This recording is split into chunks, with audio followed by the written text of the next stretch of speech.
ပဲမင်္ဂလာပါ Story for You ကနေပြန်လည်ကြိုဆိုလိုက်ပါတယ်ဒီနေ့မှာဖပြပေးခြင်းတဲ့ဝတ္ထုလေးကတော့ဆီယမကြီးခင်ခင်ထူးရဲ့ရက်ကန်းလုံးဝတ္ထုတို့များစာအုပ်ထဲက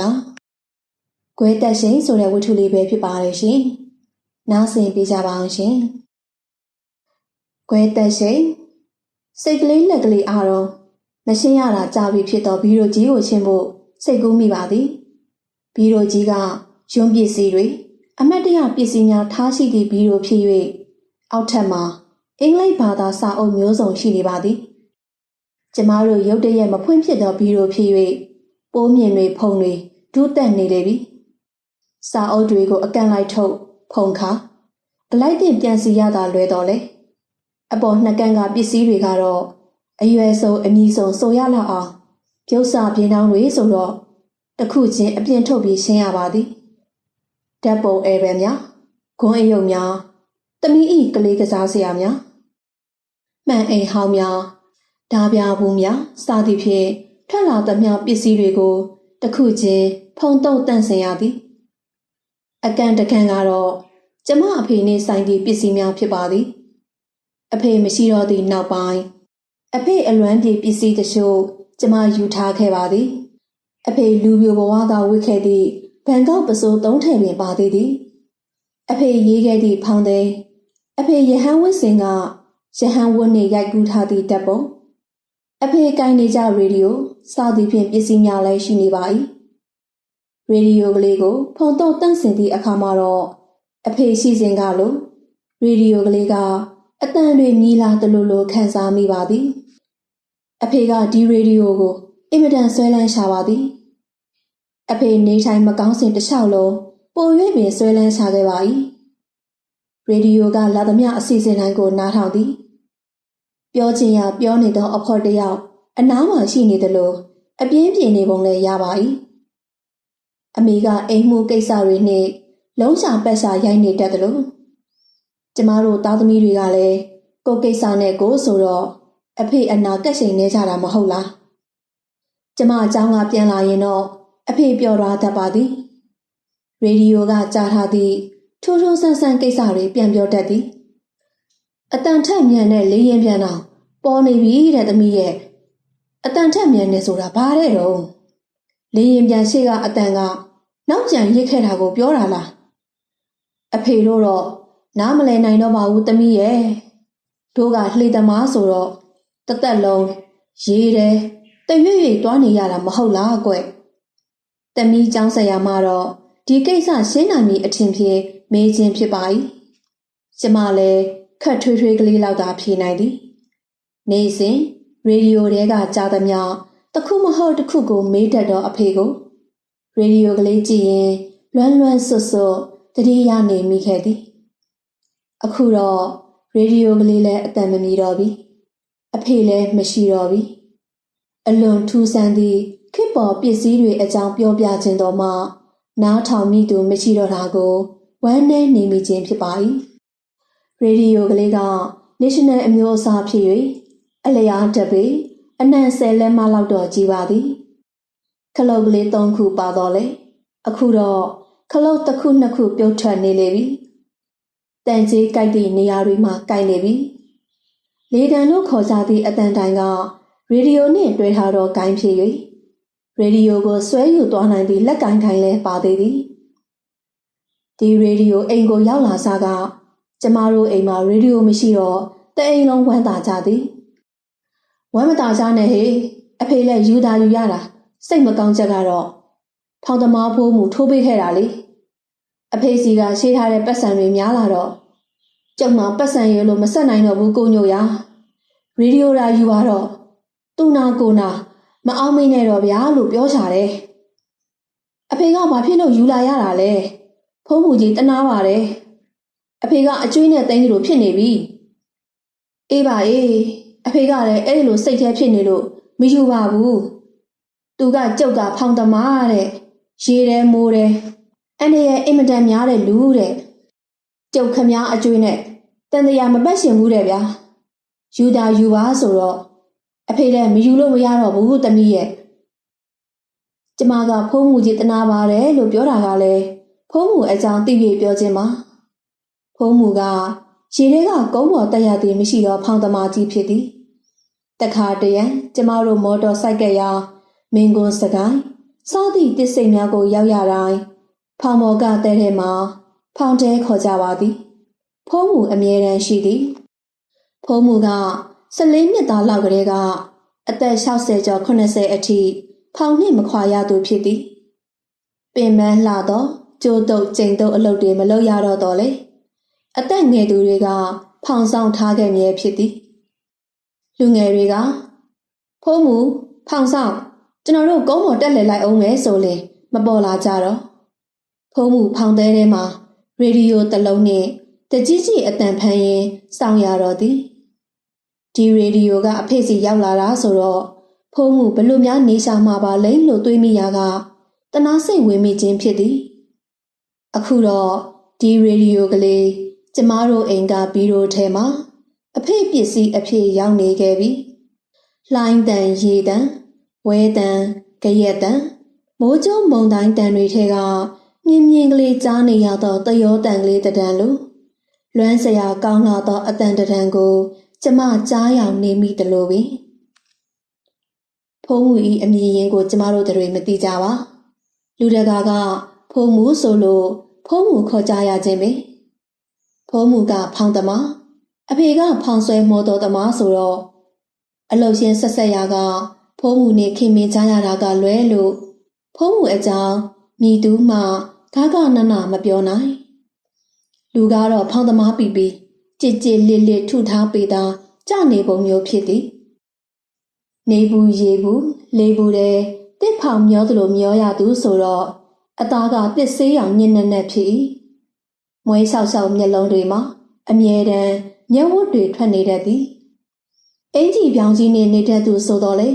စွတ်ကျဲဟောင်းတစ်ထဲတော့ပခုံးပေါ်ပါလာတတ်၏ကျုပ်ကအင်ကြီးဝစ်ကြီးနဲ့မနေတတ်ဘူးဗျကိုညိုရဝင့်ရင်ရားနေတော့တာဖောင်စစ်စရေးတွေတစ်စရေးတွေလာရင်အသင်ဝင့်နိုင်အောင်လို့သာပခုံးပေါ်တင်ထားတာလူကြီးတွေလာရင်ရိုသေတမှုဝင့်ရတာကိုဖိုးမူ၏အင်ကြီးဆွထားရခြင်းအကြောင်းပြချက်ဖြစ်ပါ၏ပစိုးချမ်းထော်တော်ကိုတိုတိုပါအောင်ဝေ၍ခါမှာပတ်စံကိုလက်ကျစ်ထားသည့်အဖုတဖုအမြဲပါသည်အင်ကြီးအိမ်မရှိတော့သူ့ပိုင်းပတ်စံကိုနှင့်မကွာထားသည့်သဘောဖြစ်ပါလိမ့်မည်ကျမတို့ကသူ့ကိုစကျင်လို့ပစိုးခါကြီးကဖုကိုစမ်းလင်ရီးနေတတ်သည်ပတ်စံမရှိပါဘူးသူမကြီးရာဖိုးမူရတဲ့ပတ်စံကန်းနာကမတ်ပွားပေးရတာနဲ့ကုန်တာပါအေးခုဒီပတ်စံလဲမတ်ပွားပေးရမှာပဲမတ်ပွားဆိုသူပါမြစ်ကန်းနာကတခါပြင်ထမင်းတယ်ဖြစ်သည်အရက်ကလေးပါလေးလဲရသည်ဒီတော့ဖောင်လိုက်ခရသမျှစားတာတောက်တာနဲ့ကုန်ရတာပဲဆိုသည့်တဘောပြောခြင်းဖြစ်ပါ၏ဖိုးမူကောင်းကတပတ်ကတော့ကျမတို့အိမ်မှာပြောစရာဖြစ်သည်ဘယ်တော့မှဖွတ်ချင်းဆော်ခြင်းမရှိပဲခေါင်းပေါင်းထားတတ်သောတပတ်ကြီးမှာကြီးညော်များရွှေစေးများတဲမုံဖုံမှုံများဖြင့်စေးကက်ကပြစ်သွဲကြီးရှိနေသည်ကျမတို့မောင်နှမတွေရေချိုးပြီးလို့တပတ်ပြောင်းနေလေတို့မဟုတ်တပတ်နဲ့တုံနေတာတွေ့လေဖိုးမူတပတ်လားဟုစကြမြဲဖြစ်၏မမနင်းတပတ်ဖိုးမူခေါင်းပေါင်းထားတာတွေ့တယ်တွားယူပေးရမလားကျမမောင်တွေကကျမအကဲဆက်မှန်သည့်တစ်ဖြင့်စကြခြင်းဖြစ်သည်ခေါင်းပေါင်းကြီးအောင်မှဖိုးမူမျက်နှာမင်းညစ်ညစ်ကြီးကလည်းမျက်လုံးအယောင်ကိုပင်မမြင်ရဖိုးမူရီလိုက်လေပါးကြီးခွက်သွားတတ်တာကလွယ်၍သွားရဲ့လို့လည်းမတွေ့ရပါပရေနေရီတွေတွန့်ကျင်နိုင်တွန့်လိမ့်ရှင်တိုင်းလိမ့်နေပြီဖြစ်တော်လေဖိုးမူဤခန္ဓာကိုတန်ဆွမ်းမှုကအံ့ဩစရာပင်ကောင်းလာပါသည်တခါတည်းကျမတို့ဖောင်ဆွဲမော်တော်စိုက်ကတ်ထားရာမင်းကွန်းတစ်စိတ်စကိုင်းတစ်စိတ်ရွှေကြရက်တစ်စိတ်များသို့ကျမတို့လိုက်သွားတတ်ပါသည်ထိုအခါမျိုးတွင်ဖိုးမူသည်ဖောင်မော်ကဖောင်သေးကလေးထဲတွင်ရှက်ပြုတ်နေတတ်တာရှိသလိုဖောင်ကျိုးများကိုလိုက်တုပ်နေတာမျိုးတစ်လုံးတွေတွဲက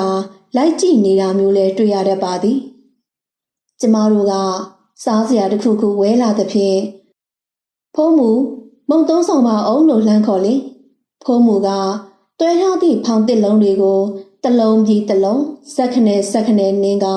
ကျမတို့မော်တော်ပေါ်ကူးလာလေးရှိသည်ဖောင်ပေါ်လျှောက်လင်တလုံးပေါ်ကိုခက်မြန်မြန်ကလေးနေရသည်မြေပေါ်လမ်းလျှောက်သလိုတလှမ်းချင်းအေးဆေးဆေးနင်းနေလေတလုံးကရေထဲနှိမ့်ကျသွားသလိုဖြစ်သည်ပစိုးတူအင်ကြီးပလာခေါင်းပေါင်းတစ်ပတ်ညစ်ထက်နဲ့မော်တော်ခန်းထဲဝင်လာသည့်ဖိုးမှုကအမြဲတမ်းဖြစ်လက်ပဲပြီးလေကျမတို့ဝယ်ဆန်းလာသည့်စားစရာတွေမင်းရီဆက်ရီစားတော့သည်စားပြီးတိုင်းသူ့ခေါင်းပေါင်းကိုလက်တုပ်သည်တခါနှိုက်စားလိုက်လက်တုပ်လိုက်အစားကုန်အောင်စားပြီးလင်တော့စိတ်လိုက်တူမင်းကြီးကပူနေအောင်ဖွာရင်သူ့စိတ်ထဲမစင်းတာတွေမေးတော့သည်နေစမ်းပါဦးငါသူမကအတန်းတွေရလာပြီဆိုတော့ဘာကြီးမေးစမ်းပါဦးမယ်ရေဒီယိုထဲကလာနေတဲ့စစ်ပွဲငါသူမလည်းကြားမှာပေါ့ဖော့ကန်ကျွန်းဆိုတာဘယ်စီမှာတော့ကွယ်ဘာကြီးတို့နဲ့များနီးသလားဖုံးမှုပြောသည့်ဖော့ကန်ကျွန်းဆိုတာကိုကျမကိုယ်တိုင်ကအတော်ကလေးစဉ်းစားရပါသည်အခုရေဒီယိုထဲမှာစစ်ဖြစ်နေတဲ့ဖော့ကန်ကျွန်းနောက်မှထိုစဉ်ကာလတွေတုန်းကအင်္ဂလန်နိုင်ငံနှင့်အာဂျင်တီးနားနိုင်ငံတို့ဖက်ပြိုင်အရှင်းများနေကြသည့်ဖောက်ကလန်ကျွန်းကိုပြောမှန်းသဘောပေါက်ရပါတော့သည်ဖောက်ကလန်ကျွန်းပါဖိုးမှုရဲ့ဟိုးအနောက်ဖက်စီမှာရှိတယ်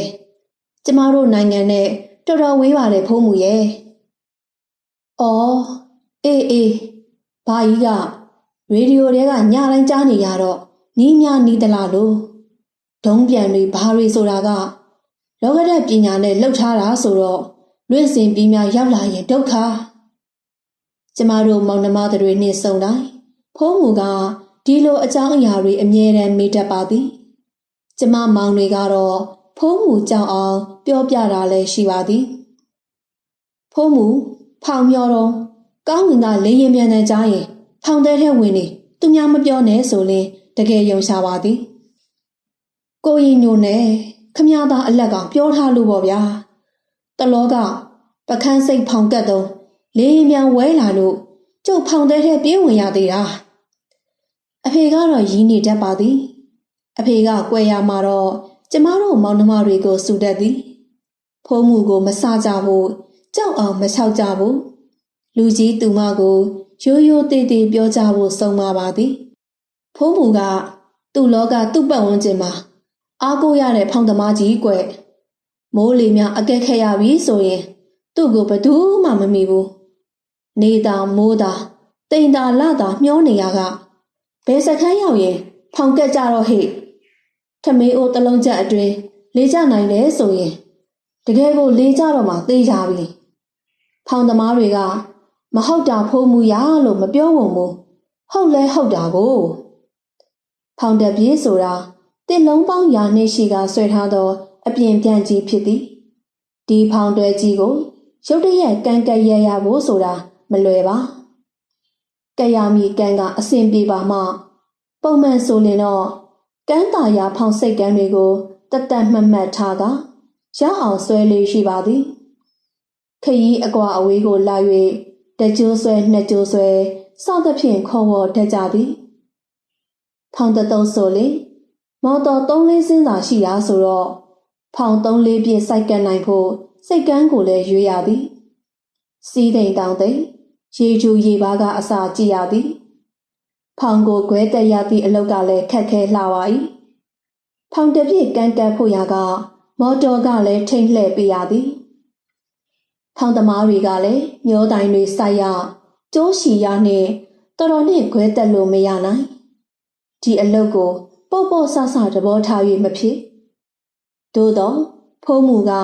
ကန်းကတ်တော့ဆိုလေဖောင်တက်လို့ကောင်းရာအနီးဆုံးကန်းကိုရှာကြပြီးတော့မကြောင်ကြီးလေးကြီးမိုးကြီးရုတ်တရက်ကြလာကဖောင်သွဲကြီးသည်ပင်ဖြိုဖြစ်မြည်သည့်အထိရုံးရင်ဆန်ခတ်ဖြစ်ရတော့သည်ဆိုပါ၏ဖိုးမှုကိုမေးကြည့်တော့ကျုံနှာခေါင်းထဲမှာမိုးနှံ့လေးနဲ့ရလာတာပဲကိုရင်ညိုရပရွက်စိတ်များခတ်ဝေးကထညက်လုံးနဲ့ရတယ်လို့ပဲမိုးပေါ်ကိုကြည့်လိုက်ရင်တိမ်အယောင်မြင်တာနဲ့ကြောက်ကသိနေတာလို့အဖေကိုပြောဘူးတယ်ဟ ဟုတ်မှာပဲဖိုးမှုဖောင်တက်ကအနှစ်450ရှိနေမိဟာဖောင်သမားတွေကသူ့ကိုဖောင်ဘိုးတော်ခေါ်ကြတယ်ကျမတို့မိသားစုဤစီးပွားရေးမှာဖောင်ဆွဲမော်တော်ဖြင့်တစ်ဖောင်များကိုတတ်မှတ်ရာတစ်ဖောင်များကိုတတ်မှတ်ရာတစ်စိတ်ကိုအရောက်ပို့ရခြင်းဖြစ်သည်တခါတလေ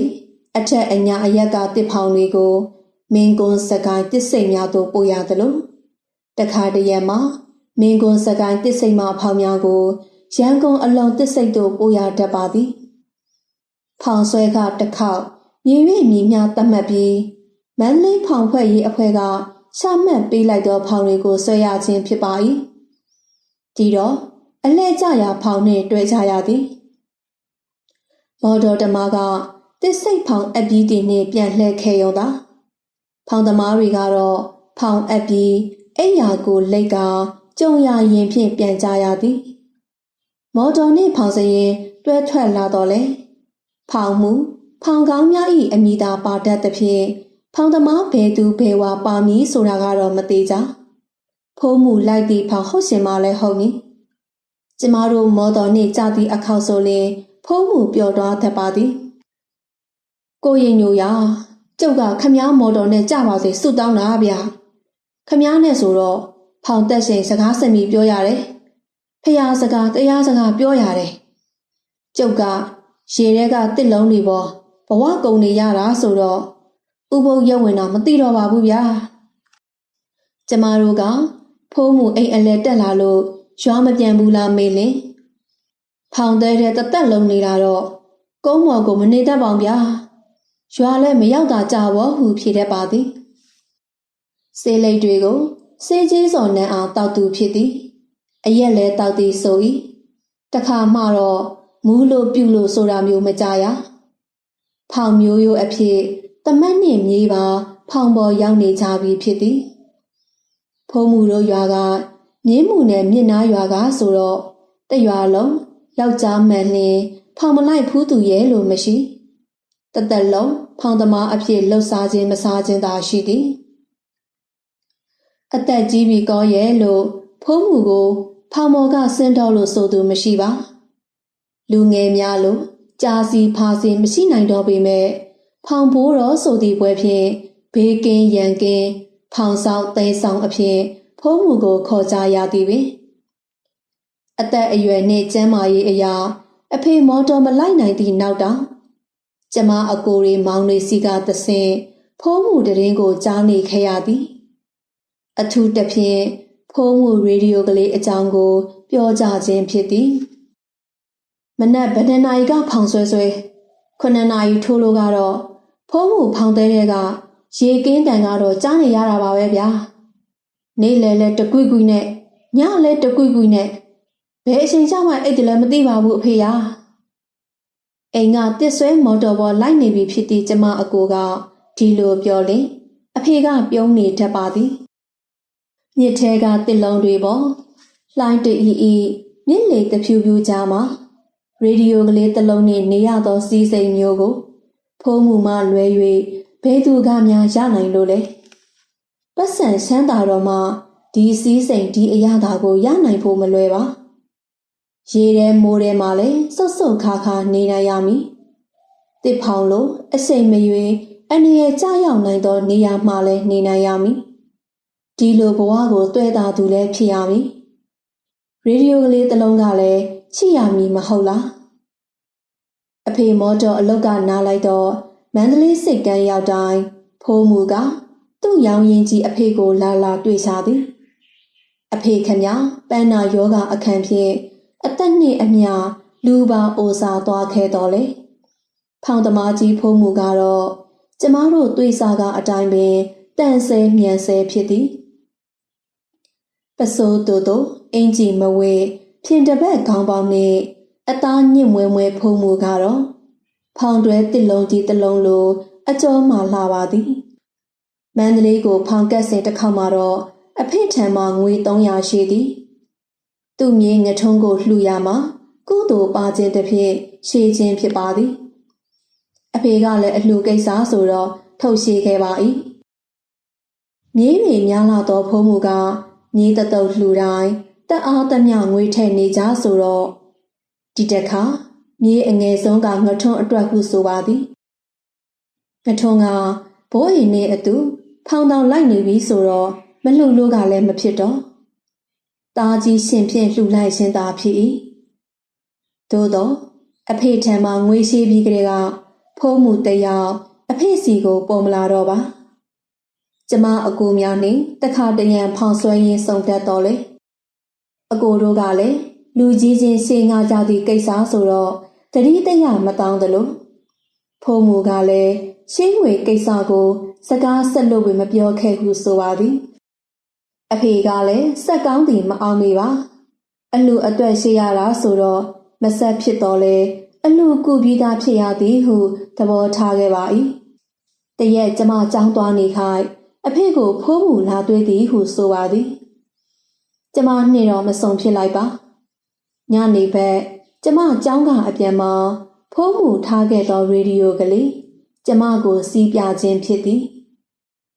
အဖေကဖိုးမှုဆေးလိုက်သောငွေ300ကိုကြည်ကြည်နက်နက်ဆေးလိုက်ပါကြောင်းရေဒီယိုကိုလည်းဖိုးမှုကိုပင်လက်ဆောင်ပြန်ပေးပါကြောင်းပြောတော်လေလက်မခံဟုဆိုပါသည်သူ့ဘဝနှင့်အမျှမဆက်ချသောသူ့ရေဒီယိုကလေးကအဖိုးစာနာအဖြစ်မဆိုသားတော်လေသူ့အတွက်တော့တန်မိုးကြီးရှာပေးလိမ့်မည်ရေဒီယိုကလေးမရှိသည့်နောက်မြစ်ကြီးပေါ်ကဖောင်တဲ့ကလေးထဲမှာဖိုးမှုဘဝကိုဘယ်လိုဖြတ်တန်းသွားလေသလဲဒါကိုပဲကျမသိချင်နေခဲ့သည်ဖိုးမှုကြီးဖောင်မလိုက်တော့ဘူးလားမသိဘူးအဖေကျွန်တော်တို့နဲ့ကိုမစုံတော့ဘူးဖောင်တွေကလည်းကျဲတော့ကျမအကိုတွေကဒီလိုပြောတော့ဘာမဆိုင်ညာမဆိုင်ကျမမှဖိုးမှုကိုလွမ်းနေခဲ့မိသည်အမြဲတမ်းကျမ်းမာဖြက်လက်နေတတ်သောဖိုးမှုသည်